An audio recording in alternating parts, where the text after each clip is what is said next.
her til dagens første fodring. Mit navn er Christina, og jeg er dyrepasser her i Jagtland.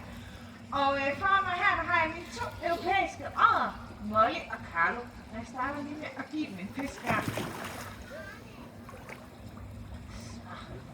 Ja, du kan godt gå hen og spise den jo.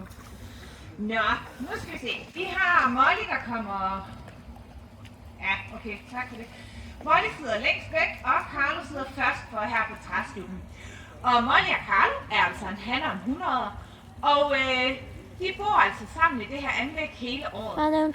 Det vil man ikke opleve ude i naturen, for ude i naturen, der er der altså faktisk sådan, at odderne, de lever det, vi kalder solitært, som betyder, at de lever alene og kun mødes, når der er tid til parring.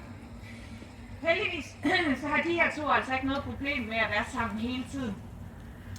En han ude i naturen vil have et ret stort område, og så vil han altså gå frem og tilbage mellem de 2 til 3 hunder, som han vil have i sit område.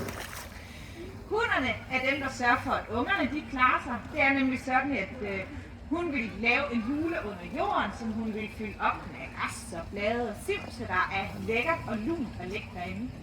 Og derinde der vil hun altså føde et sted mellem 1 til 4 unger ad gangen.